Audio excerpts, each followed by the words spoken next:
Madame, Monsieur, c'est toujours avec le même plaisir et vous le savez que je vous informe sur Gabon 24. D'abord les titres. Vous le savez sûrement, depuis quelque temps, les jeunes Gabonais s'illustrent dans les start-up et cela dans différents secteurs d'activité. Nous parlerons ce soir d'un aviculteur, de son secteur, mais aussi de ses difficultés. Le portrait de Samson Pongui nous édifiera sur justement ce secteur peu connu. Nous parlerons aussi ce soir du deuil qui frappe la Colombie après une gigantesque coulée de boue qui fait plus de 200 morts, des centaines de disparus et de blessés suite aux fortes pluies affectant la région andine, dont aussi, ne l'oublions pas, le Pérou et l'Équateur. Tout cela, c'est dans un instant. Voilà pour les titres. Démarrons d'abord, Madame, Monsieur, par la période de jeûne qui continue chez les chrétiens du monde. Au Gabon, par exemple, les églises font régulièrement le plein comme tous les dimanches, mais en cette période, il est nécessaire pour le fidèle de mettre l'accent sur la prière. Kenny Ongouri, Jospin Bombadianga nous en disent plus. Un dimanche de jeûne et ultime virage avant la fin du carême chrétien est doublement consacré à Dieu, car le chrétien doit par ces temps toujours être en prière. Pour moi, le temps de carême, c'est un temps de pénitence, de jeûne, de partage. Et cela est vécu dans la prière. C'est pendant ce temps-là qu'il nous est demandé de faire un peu plus d'efforts que d'habitude dans la manière de prier, dans la manière de partager, dans la manière de jeûner. Pour le curé de la paroisse des Rois Mages d'Akébé à Libreville, la prière la plus importante est le Notre Père, mais celle-ci peut être ajoutée au chapelet. La grande prière que Jésus nous a laissée, c'est le Notre Père. Et là-dedans, on nous rappelle de voir notre relation à Dieu. Quand on dit Notre Père qui est aux cieux, que ton nom soit sanctifié. Quelle est la place que nous accordons à Dieu? Et rien que par le Dieu Notre Père, on peut retrouver ces dieux créateurs pour nous tous, qu'on reconnaît dans les trois grandes religions monothéistes, le christianisme, le judaïsme et l'islam. Selon certaines dévotions, il y en a qui vous diront, pour bien passer mon temps de carême, je vais réciter un chapelet par jour.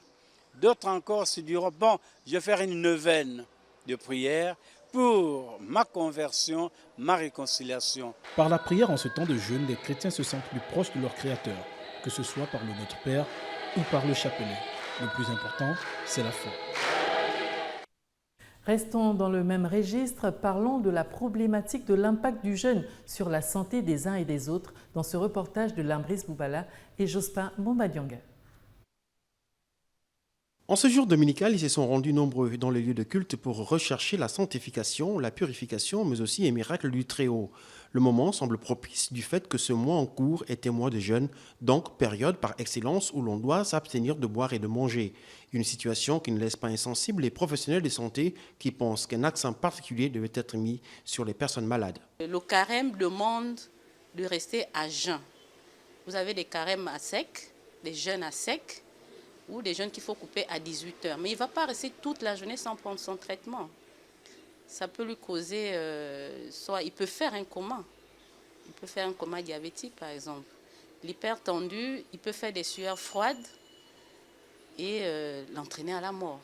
Sont interpellées les femmes allaitantes, celles enceintes et les personnes diabétiques. Car si le jeûne a un impact sur la spiritualité des uns des autres, il pourrait aussi avoir des conséquences sur la santé. Ce qu'ils peuvent faire, c'est de choisir de prendre un temps dans la journée, puisque le carême ou le jeûne, c'est se mettre, disons, plusieurs heures ou régulièrement en prière. Donc, pour montrer devant Dieu qu'ils tiennent vraiment à le faire, ils peuvent choisir même 30 minutes dans la journée pour se mettre en prière. C'est ce que le jeûne ou le carême demande. Prendre des médicaments en période de jeûne, une alternative qui ne va pas à l'encontre des principes divins. Repartir sur de nouvelles bases en se tenant par la main, telle est la volonté des confessions religieuses présentes aux assises du dialogue politique qui prône la réconciliation nationale en ce moment. Bertheline Mbengon, Junior Ngoma, Roland Rogombe. Les confessions religieuses n'ont pas voulu rester en marge du déroulement des assises du dialogue politique. Inscrites pour la plupart dans les panels 2 et 4, celles-ci ont tenu à rappeler que la religion et la politique ont des aspirations communes. Toutes deux tentent de relier les hommes et les rassembler. Dans le contexte actuel de notre pays, la marche vers la réconciliation ne peut se faire sans l'implication de toutes les forces vives de la nation, dont font partie des confessions religieuses qui sont donc venues avec un message bien précis. Il y a 20 ans, on nous disait que les chrétiens ne devaient pas faire de la politique, ni même s'impliquer dans la vie publique. Mais la présence des confessions religieuses ici est importante. Pourquoi? Je voudrais m'appuyer sur un passage biblique qui dit « Heureuse la nation dont l'Éternel est Dieu ». Vous pensez que c'est seulement Dieu qui doit venir régner? Non. Heureuse la nation dont ceux qui gèrent le pays craignent Dieu. Et je crois que si nous sommes ici pour nous faire entendre, les choses iront peut-être pas très bien, mais ça ira de mieux en mieux. Nous ne pouvons pas demander à Dieu de nous pardonner si nous-mêmes, nous n'arrivons pas à nous pardonner. On dit, aime ton prochain comme toi-même. Nous devons nous parler, les Gabonais, tous les gens qui résident au Gabon doivent se parler. C'est pour cela que nous sommes inscrits dans ce dialogue pour communiquer, pour dialoguer avec nos frères gabonais. Parce qu'on est aussi des citoyennes gabonaises, on a notre mot à dire lorsqu'il faut parler des problèmes du pays. Il y en a un mot à dire, et on n'est pas en marge de la population. Rien ne peut se construire dans un environnement empreint de rancœur. C'est donc dans une volonté de voir les filles et fils du pays se tenir la main que s'inscrivent ces confessions religieuses qui prônent pour la réconciliation nationale. Au cours de sa communication ce 2 avril devant le panel 4 chargé des questions de consolidation de la paix dans cette phase citoyenne du dialogue politique qui se tient depuis 4 jours à Angoundjé, l'association Agir pour construire a fait des propositions sur le financement et le fonctionnement d'Horizon Nouveau, une école spécialisée pour enfants déficients. Chimène Sandra Assengon, Hervé Aubion. Agir pour construire est une association qui œuvre pour le social. Créée en 2004, elle reste très présente sur le terrain. APC Agir pour construire, dès que par la nomination de Agir pour construire, nous aujourd'hui nous assistons pratiquement les PME, les associations, en même temps les établissements primaires sur les assistances aux enfants handicapés, pratiquement aux étudiants de l'étranger, puisque nous sommes une association pratiquement apolitique, donc nous faisons dans l'œuvre sociale. Horizon Nouveau, qui jadis offrait des opportunités de formation aux enfants handicapés, est aujourd'hui en proie aux difficultés de tout genre. Point relevé par Agir pour construire. Horizon Nouveau, actuellement, ce que les gens ne savent pas, c'est une structure qui est fermée. Et Agir pour construire, du haut de cette estrade, a voulu marteler pour que le pouvoir public se réveille et remette en branle cette institution qui faisait l'honneur de la sous-région. Les enfants trisomiques sont des enfants qui sont difficiles.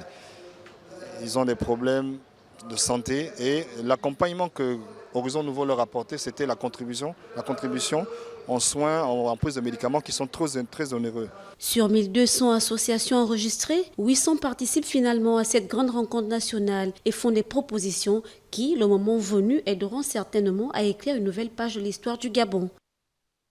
Toujours au stade d'Angoundjé, où ce dimanche aussi, les communications ont eu lieu comme prévu. Les participants nous font la synthèse des motions lues. Regardez. Les travaux de la phase citoyenne du dialogue politique qui se tient depuis le 29 mars au stade d'Angoundjé se poursuivent conformément au programme arrêté par la commission ad hoc. Pour cette 4e journée, les travaux dans le panel 1 se sont penchés sur la réforme du Conseil national de la démocratie. Parmi les points focaux abordés dans ce panel, il figure la réforme du CND. Les panélistes trouvent qu'il serait judicieux, important pour tout le monde, que seuls les partis politiques ayant une représentativité au niveau de l'Assemblée nationale interviennent au niveau du CND. Les communications du panel 2 qui traitent des questions de réforme électorale ont tourné autour du redécoupage des circonscriptions électorales. Les gens ont parlé plus des délimitations des circonscriptions politiques. Effectivement, c'est vraiment un problème parce qu'il y a des circonscriptions qui sont très vastes et ça demande beaucoup de moyens aux candidats qui se présentent à ces circonscriptions-là. La cohésion sociale et la question du chômage ont plusieurs fois été évoquées au panel 3. La proposition, c'est justement de voir dans quelle mesure satisfaire tout le monde en ce qui concerne par exemple les emplois, en ce qui concerne par exemple le vivre ensemble. Dans le panel 4, les participants ont fait des propositions en faveur de la méritocratie dans la distribution des postes de responsabilité. Proposition concrète, c'est qu'on procède à ce qu'on appelle la méritocratie. La méritocratie, c'est-à-dire confier des postes à responsabilité à des gens capables de les assumer correctement et non par rapport à la chance d'avoir un parapluie. Contrairement aux appréhensions, les travaux en panel se sont poursuivis normalement ce dimanche au stade Ngondje, où on notait, comme tous les week-ends, une certaine détente. En bref, sachez que le parrainage du Premier ministre Emmanuel Issoze Ngonde, chef du gouvernement gabonais, sont conviés à un séminaire de formation sur la communication gouvernementale, les conseillers en communication des membres du gouvernement, les directeurs centraux de la communication, mais aussi les attachés de presse des différents ministères. Ce séminaire se tiendra au Méridien Rendama du 3 au 5 avril 2017 selon le programme ci-après. Lundi de 9h30 à 17h, mardi de 8h30 à 12h30 et le mercredi de 8h à 12h30. La présence de tous est vivement souhaitée. Depuis quelque temps, au Gabon, les jeunes Gabonais, chefs d'entreprise, s'illustrent dans les start-up dans différents secteurs d'activité. Je vous le disais en titre, certes, le chemin n'est pas facile, mais ils y croient. Samson Pongui est l'un d'entre eux. Pour en savoir plus, je vous propose de suivre le reportage de Ludmila Ntoutou. L'aviculture a pris son envol au Gabon avec des fermes localisées dans et autour des villes. Leurs produits jouent un rôle nutritionnel, économique et social important. Le développement de la production avicole permet depuis peu la réduction des importations et la création d'emplois. C'est dans la commune d'Ovendo, au sud de Libreville, que Samson Pongui, jeune aviculteur, a installé sa start-up et compte relever le défi. L'aviculture, c'est une activité vraiment qui se fait tous les jours. Et vraiment, il faut être disponible à 100% pour faire ce type d'activité. Vous prenez les poussins d'un jour et au bout de 3 mois, au bout de 4 mois, vous avez des œufs.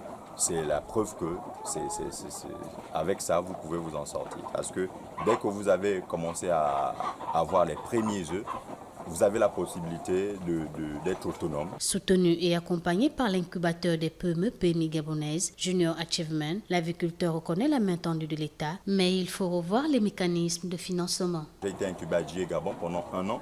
Et j'ai fait 1 an de formation et c'est à l'issue de cette formation que j'ai pu avoir des financements pour rentrer dans l'entrepreneuriat. C'est un effort déjà qui a été fourni, mais ce n'est pas suffisant. Nous attendons encore plus que cela. Nous avons besoin d'argent pour propulser nos activités de l'avant. Selon une étude du Centre national de la recherche scientifique et technologique, CNRS, le secteur de l'aviculture au Gabon est presque autosuffisant en œufs. La couverture des besoins étant rassurée à plus de 87% par une société nationale, la Société meunière et avicole du Gabon, la SMAG. Et depuis quelque temps, des jeunes aviculteurs s'illustrent, et ce malgré les difficultés dans ce domaine.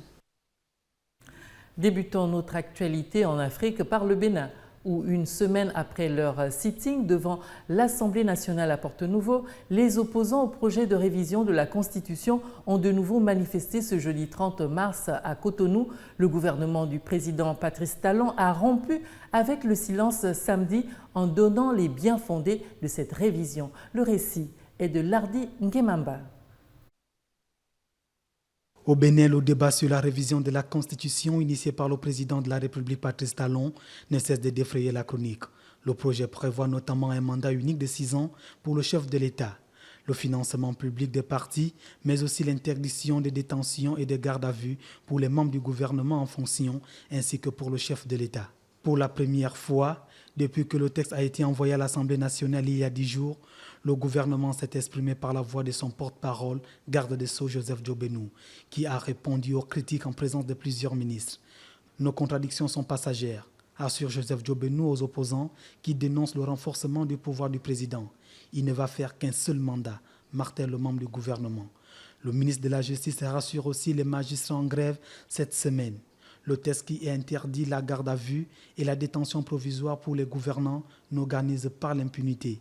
Selon le gouvernement, la balle est désormais dans le cas du Parlement, qui peut amender le texte. Ils espèrent que la révision sera adoptée par les 4/5 des députés. Sinon, s'il faut aller au référendum, Joseph Djobenou rappelle que ce sera avec le projet du chef de l'État. Cap sur le Maroc, où le roi Mohamed VI a lancé la construction d'une centrale solaire photovoltaïque du dernier volet du projet Nour. Charlène Flormeza. Le roi du Maroc, Mohamed VI, a lancé samedi dans le sud du pays la construction du dernier volet du projet Nour, l'une des plus grandes centrales solaires du monde. Située à 20 km de Ouarzazate, aux portes du désert, la centrale photovoltaïque Nour 4 sera développée sur une surface de 137 hectares et aura une capacité de production de 72 MW. Mobilisant un investissement de 70 millions d'euros, elle produira de l'énergie électrique directement à partir du rayonnement solaire, capté par des cellules semi-conductrices, financées principalement par la banque allemande KfW Banker Group à hauteur de 61 millions d'euros. Nour 4 entrera en service au premier trimestre 2018 selon ses promoteurs. Elle sera exploitée par un consortium entre l'Agence marocaine pour l'énergie solaire et la société saoudienne Aqua Power qui avait également remporté l'appel d'offres pour les autres phases du projet. Le Maroc avait inauguré en février 2016 le projet Nour 1 et lancé la construction des volets 2 et 3 de ce complexe solaire, dont les travaux sont avancés à respectivement 76% et 74%. Une fois finalisé, le complexe Nour aura une capacité de production de 582 MW. Dépourvu d'hydrocarbures, le Maroc a lancé cet ambitieux plan de développement pour subvenir à terme à près de la moitié de ses besoins énergétiques par le biais des énergies renouvelables. L'actualité dans le monde débute avec la Guyane. Justice, école, sécurité, santé, les ministres de l'Intérieur et des Outre-mer ont annoncé samedi un peu plus d'1 milliard d'euros d'engagement en faveur de la Guyane pour tenter de mettre fin à près de 2 semaines de mouvement social. Mais pour les pêcheurs guyanais, l'urgence reste la lutte contre la pêche illégale et la modernisation des bateaux. Larding Mamba. Le gouvernement a attendu les aspirations et les demandes des Guyanais, a déclaré le ministre de l'Intérieur Mathias Fell lors d'une conférence de presse commune avec son homologue d'outre-mer Erika Barrett. Une conférence de presse qui fait suite au mouvement de contestation des habitants de ces pays d'outre-mer. Moins d'une heure plus tôt, le ministre de l'Intérieur avait listé une série de décisions fermes et sans appel à une délégation d'une 50aine de Guyanais. Le total des engagements pour la plupart des mesures d'urgence, mais dont certains cours sur 10 ans, a été chiffré à plus d'1 milliard d'euros. Pour les pêcheurs guyanais, l'urgence reste la lutte contre la pêche illégale et la modernisation de leurs outils de travail. Pour cette manifestation, les pêcheurs ont eu plusieurs revendications. Ce sont des revendications récurrentes, notamment en ce qui concerne la pêche illégale à l'est et à l'ouest de la Guyane. À l'est, nous avons les Brésiliens et de l'autre côté, ce sont les Surinamais. Il faut savoir que cette semaine, il y a eu 5 avaries de mer, dont 2 bateaux ont complètement disparu, qui ont coulé. Nous avons des problèmes liés aux charges structurelles. Et nous pensons que on attend des réponses qui n'arrivent pas. La Guyane, vaste territoire d'Amérique du Sud, avec une superficie de 83 000 km², située à 7 000 km de Paris, connaît depuis une dizaine de jours un mouvement de contestation d'une ampleur historique basé sur des revendications sécuritaires, économiques et sociales. François Fillon, quant à lui, en a appelé samedi à Ajaccio à une vraie révolution, celle du bon sens, ciblant Emmanuel Macron, qui ne réussit pas à quitter la basse-cour socialiste, et Marine Le Pen, dont le programme conduira le pays à la servitude et la pauvreté. Regardez. En meeting samedi en Corse, le candidat LR à la présidentielle a de nouveau ciblé Emmanuel Macron, qui ne réussit pas, selon lui, à quitter la basse-cour socialiste. Monsieur Macron n'a rien du renouveau, mais il a tout de l'ancien régime. Et on a beau vouloir habiller complaisamment sa candidature de quelques plumes de l'aigle, elle ne réussit pas à quitter la basse-cour socialiste. Le candidat de la droite a aussi critiqué les programmes de ses adversaires, notamment celui de la présidente du Front National. François Fillon et ses soutiens ont continué samedi à multiplier les attaques contre Emmanuel Macron, leur cible privilégiée à 22 jours du premier tour d'une élection présidentielle où ils croient encore la victoire possible, malgré les sondages et les affaires. J'en appelle à l'esprit de résistance contre la fatalité, contre la démission, contre le renoncement. J'en appelle à une vraie révolution. Il y a souvent des journalistes qui me disent « mais vous avez un programme conservateur ». Mais non, pas du tout. Le programme conservateur, c'est celui des autres. Ils ne veulent rien changer. Moi, je veux tout changer. C'est bien un programme révolutionnaire. Et ma révolution, c'est la seule qui vaille, c'est la révolution du bon sens. Le bon sens qui renvoie pour toujours au rayon des accessoires historiques ce pouvoir socialiste qui a échoué et qui a le culot aujourd'hui de se parer de toutes les vertus. Le candidat de la droite, que les sondages donnent actuellement éliminé dès le premier tour, avec des intentions de vote oscillant entre 17 et 19%, a aussi misé sur un vote de résistance d'électeurs en quête d'alternance pour empêcher un second tour Emmanuel Macron-Marine Le Pen. La Colombie est en deuil après une gigantesque coulée de boue qui a fait plus de 200 morts, des centaines de disparus et de blessés suite aux fortes pluies affectant la région andine, dont aussi le Pérou et l'Équateur. Le déroulement de cette tragédie dans le reportage qui suit.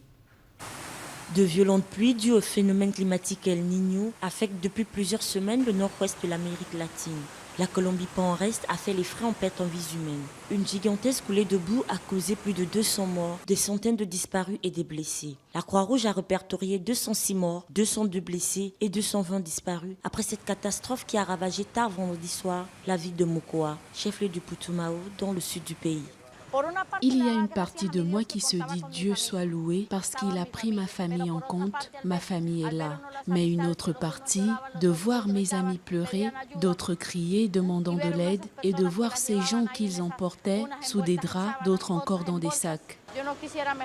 Je préférerais de ne pas me souvenir de ces moments-là. C'est un traumatisme réel parce que Mocoa a entièrement été détruite. Parlant d'une catastrophe de grande dimension, le directeur du service de secours de la Croix-Rouge de Colombie a précisé que 300 familles étaient affectées, 17 quartiers gravement endommagés et 25 bâtiments d'habitation détruits. À présent, le rappel des titres avant de nous quitter. Nous l'avons vu depuis quelque temps, les jeunes Gabonais s'illustrent dans les start-up et cela dans différents secteurs d'activité. Nous avons parlé ce soir d'un aviculteur de son secteur, mais aussi de ses difficultés. Le portrait de Samson Pongui a édifié sûrement plus d'un sur ce secteur peu connu.